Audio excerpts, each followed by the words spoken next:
Hello everyone, thanks for joining me. Today it is very cold out, so I figured it would be a great time to do just kind of a short video on tips that I use to keep myself warm out in the cold when we're out photographing, and also some tips to keep our camera functional when it's so cold outside. So we're gonna start with just how I keep myself warm. Obviously, if you end up getting cold out in the field, you're probably gonna end up going home sooner than you otherwise would, or you're just gonna be miserable the whole time and you're gonna end up missing some shots. Now keep in mind, everybody's body's gonna be different, so what works for me might not work for you, but these are just some things that I have found over the years to help keep me warm, because personally I hate being cold, but winter offers some really nice opportunities for photography, so it's important to still be able to get out and be able to enjoy going out, even if it's really cold outside. Now right now it's about 6 degrees Fahrenheit, which for the rest of the world is about negative 14 degrees Celsius. So it's pretty cold. This is pretty much about as cold as it gets here. We might have a couple more days where it gets a little bit colder, but those are getting fewer and far between as the climate's warming up. We're gonna start just kind of from the ground up. So with my boots and socks, I wear a nice pair of wool socks, keep my feet warm. And I personally don't wear winter boots. I just wear my summer boots typically. I find that keeps my feet warm enough, and I don't like having my feet too hot because then they end up sweating too much and then my feet get cold. So a nice pair of wool socks really does a good trick for you. And for pants, I wear, they're kind of like a hiking pant, but they're insulated, so they have a fleece lining to them. And then when it gets really cold like it is today, I actually wear a pair of overall pants as well. So I have basically 2 layers of pants. Really helps to keep the snow and the wind off of my legs, especially if I'm laying down or kneeling down in the snow. It just helps keep some of the moisture off my legs. And then for my upper half, pretty much the name of the game is light layers. So I'm wearing quite a few different layers right now. I have a long sleeve kind of thermal long sleeve shirt on as my first layer. It's nice and light, it's breathable. Helps to keep kind of the moisture off of me if I end up sweating a little bit. And then on top of that, I have a flannel shirt. It's a nice form of warmth there. I have a fleece vest, so it just keeps my core nice and warm. And then I also have a 2-layer jacket. So I have kind of an inner layer, which is a light, it's basically a spring jacket, but that gets zipped into the outer shell of this jacket, making it nice double layered as well. So the outer layer keeps the wind off. It also does a little bit to keep the moisture off. It's not as good as it used to be anymore. But basically the good thing about having a lot of light layers on is when you have these different layers, you end up having some air cavities between the clothes, and those air cavities warm up, which help keep you warm as well. It also is easy to shed those layers and pack them in your bag if you end up getting too warm. And I also have a light sweatshirt in my bag as well.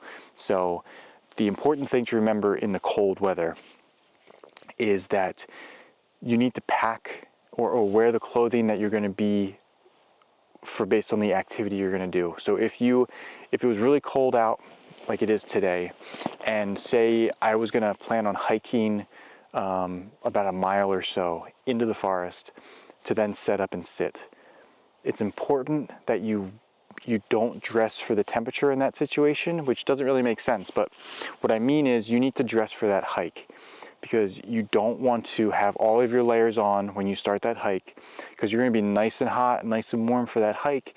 But what's going to happen is you're going to end up sweating.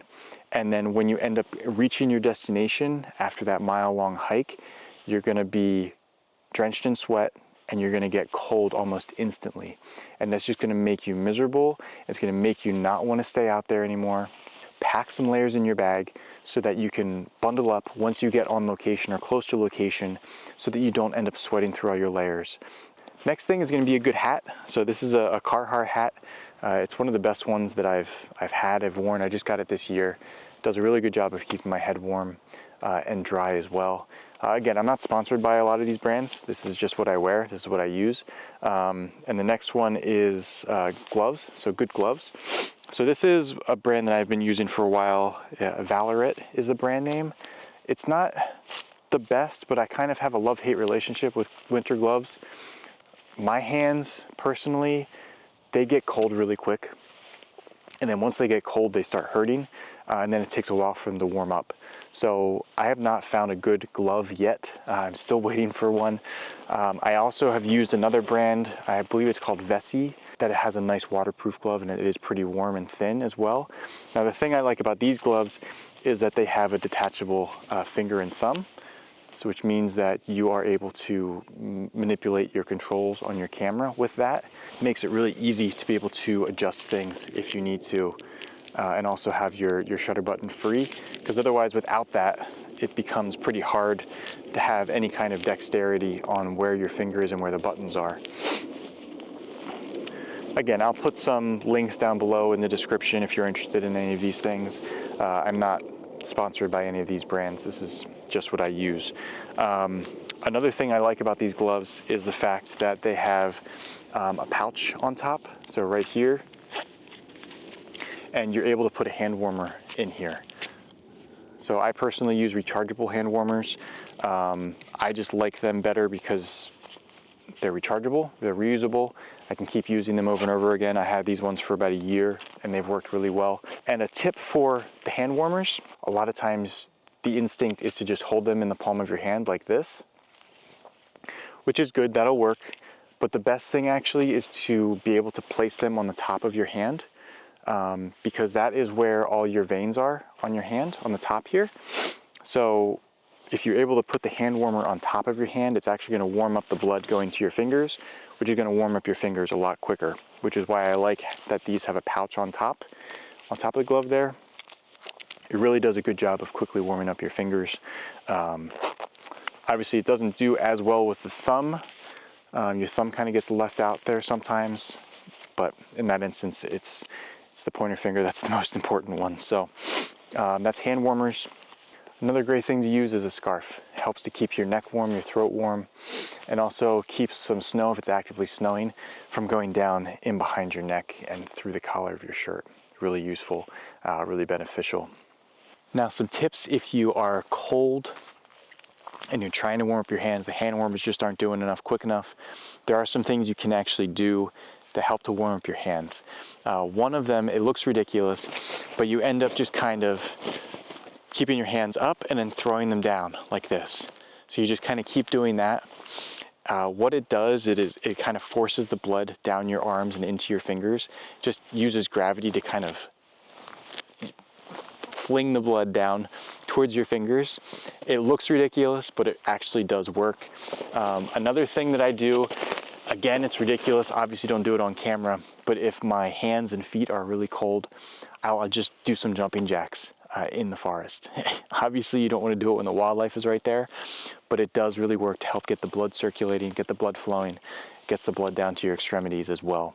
Another thing that really works to warm me up personally that I found and really have enjoyed is I bring a thermos with me. You can put either coffee or tea in it, but I like the thermoses that have a cup on top. So instead of ones that you just drink out of straight, it has a cup on it that you pour into. It makes it so you can actually hold on to this when you put the hot liquid into it. You're able to drink from that. It's just another way of warming up your hands, because my hands are always the first thing that gets cold. And this really does a nice job of warming them up. If, you know, say the hand warmer's just not doing good, or I need to warm up my thumb specifically, I can just hold on to this cup with the warm liquid in it, and it does a nice job of keeping me warm that way. Going along with the coffee or the tea, you can think of food choices too. So if you're gonna be out for a while and you're gonna be out during a meal, a lot of times I'm out through lunch, you can bring out a thermos with soup or some kind of stew or something hot. It really warms up your insides, and it really makes a big difference when you're cold and wet and miserable. Having a nice warm meal really does a good job of just kind of flipping your spirits and just putting you in a lot better mood, and it warms you up as well. So it's something to consider if you're out. Instead of just bringing kind of like a cold sandwich or something like that, try bringing out something warm to eat if you're going to be out, especially if you're out in a photo blind where it gets really cold really quick. Having just a warm bowl of soup that you can drink or eat when you're out in that blind makes you stay out a lot longer than you would otherwise if you just had something cold to eat. So if you're going to be going out on location, spending any time on the ground, if there's snow on the ground, you're going to get cold and wet really quick. So what I commonly use is a mat. So this is just a camping kind of a sleeping mat. I use it. It works really well. It expands really well, so I can actually lay fully down on it. But it's just really nice to keep your bottom dry, keeps your legs dry. Makes a big difference compared to sitting in the snow and getting everything wet, because then you're just sitting down, your butt's wet, you're cold, it's not good. This helps to keep that to a minimum, and also really does a good job of keeping you a lot warmer than sitting on the cold ground. Okay, so that is it for kind of what I wear and, you know, meals and drinks. Now, what about camera gear? Keeping your camera gear functional and operational when it is this cold. Now, obviously, when it's this cold, the biggest concern is going to be battery life, keeping your batteries functional and operational. The cold temperatures are going to make the reactions inside your battery slow down, which means they're not going to be as efficient. They're going to just drain a lot quicker and just not last as long. So the best thing you can do is, obviously you're going to have your batteries in the camera itself. But if you have spare batteries, the best thing you can do is to store them kind of on you somewhere. So I have my batteries stored inside my internal compartment for my jacket. It helps my body heat to keep them warm, and it does a really good job of kind of keeping them so that they're going to work at their best. So I have them in my pocket there. And a lot of times you're just going to need to swap them out back and forth. For the OM1 Mark II body, the batteries actually do really well in the cold. I'm really impressed with them so far this winter. This is the first winter I've used them, and I haven't really had much of a problem with them draining too much. But for my vlogging camera, the Z30, the batteries drain really quick in the cold. I'm not sure what it is, but they last maybe a half hour when I'm running and recording. So I have to just constantly keep swapping out the batteries. So what happens is, a lot of times when this battery, when the camera indicates the battery is low, I stop recording, turn it off, put on a new battery in that. And actually, by putting that battery that was depleted in my pocket to warm up, it actually kind of regenerates it and recharges it a little bit. Obviously it's not recharging it, but it's just warming it up enough that it actually has a little bit more juice to work with when I put it back in the camera to swap out that one that then dies. So keep your batteries in a warm spot. It makes a big difference compared to storing them in your backpack, because if they're just in your backpack, they're going to be as cold as the ambient air, and they're not going to function as well. And to keep your batteries functional, even if they get depleted quicker, I bring a external battery pack with me out in the field. It has a USB charging port on it. I'm able to plug this into my camera to charge the batteries in the camera. I also can charge my mics and everything as well. Also charges my phone if my phone battery is depleted, because it's so cold as well. So something good to carry around with you. Keep in mind, because if you're going to be out for a long period, it's always good to have something that's going to charge at least your phone battery, if nothing else, in case something happens. As far as camera functionality in the cold, I've never had an issue with my camera not functioning properly, just because of the temperature, because of the cold. Usually has more of an impact when it gets too hot and they overheat. But as far as this, I mean, the biggest issue with when it gets so cold is that the camera itself gets really cold as well, which means gripping it becomes kind of painful, for lack of a better term, because everything gets so cold and just cools your hand off really quickly. One thing with lenses, these lens coats do a really nice job of just keeping kind of like a barrier from the cold, just basically for your hands, so that the lens doesn't feel so cold when you're holding it. And I like this one because it also has a cover on the lens handle as well, which I commonly carry it from that as well. So just kind of keeps it a little bit warmer in my hand when carrying it. The OM1 Mark II is weather sealed. It can handle pretty much anything you throw at it. But if it's actively snowing, the biggest concern and consideration is snow getting in the viewfinder, because then once snow gets in there, you're not going to be able to look through the viewfinder, or it's going to think that your face is there and the LCD screen is not going to work. I had this issue in my last video actually. So what you can do is wrap a scarf around your camera just to keep some of the snow off of your camera, so all the buttons are functional. And then you can quickly kind of remove the scarf, shake off the snow, and then you're ready to go, and you're able to do all the buttons, look through the viewfinder. An important thing to remember is when you just start your session, you don't want to have your camera gear in the hot car when you have the heat blasting in there. You want to have it so that it's pretty close to the temperature outside. So a lot of times when I'm going to a location, when I start the day, I actually don't have the heat on in my car so that it's actually just about as cold as it's going to be outside. That way my camera and my lens basically kind of become the same temperature as the outside air. So when I go out and start shooting, there's not a huge temperature change that happens. If there is a temperature difference from your car, I mean, a lot of times you need to have the heat on a little bit. One thing that you can do if you have a lens which has a big hood like this is when you first get out of the car, take your hood off, because then it just allows some of that hot air that gets trapped in this hood to dissipate, and then you can put it on, and now you're going to have the air inside that lens hood to be the same temperature as the ambient air. A lot of times if you don't, or if you end up shooting out of your car into the cold, you end up having some warm air trapped in this lens hood, and it gives you that mirage effect, and it's just going to distort your images. So if you remove your lens hood right away when you get out of the car, or when you stick your lens out of the car, do that. It helps to keep kind of that mirage effect to a minimum. And then also when you're done for the day, it's important that if it's really cold like this is today, it's important not to just put your camera and your lens right in the car, turn the heat on, because then it's the same thing again. If you do that, you can have condensation form on your lens, on your camera, which is not good. Obviously, condensation on electronics is not good. So what I do is I actually have a bag in my car. It's a internal case from these backpacks. I leave in my car, so it's the same temperature as it is outside.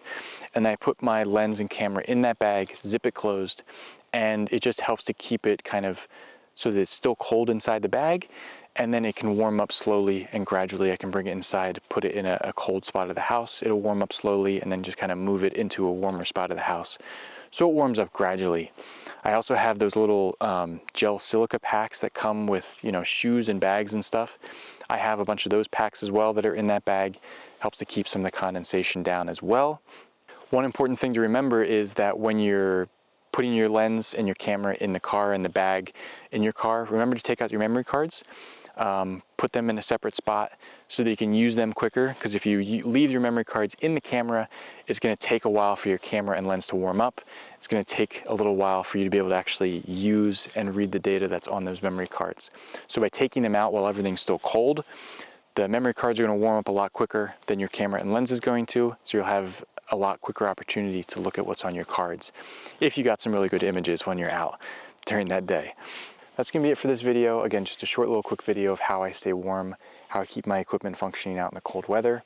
If you have any tips of your own that you use to stay warm out in the field, please share them down below in the comments. I would love to hear them. I'm sure others would love to hear them as well. I'm always looking for ways to stay warm, especially my hands when I'm out in the field photographing wildlife. And I'm just always looking for ways to just enjoy being out in the winter as well. It's such a unique time to be out, and you can have some really awesome opportunities when you're out in the cold weather. If you haven't yet, please consider subscribing. Please consider liking this video so that YouTube can send it to other people as well, hopefully be helpful as well to other photographers in the cold climates. And also please consider subscribing to my newsletter. You just put in your email on my website. I have a link down below. Again, in the coming year, I'm going to be a lot more active on my newsletter and my blog as well. So keep an eye out for that if you're interested. And other than that, the sun's going down. It's starting to get colder, and it's time for me to get up and see if I can find any wildlife to photograph before the sun goes down. So thank you so much. I'll see you again real soon, and thank you so much for watching.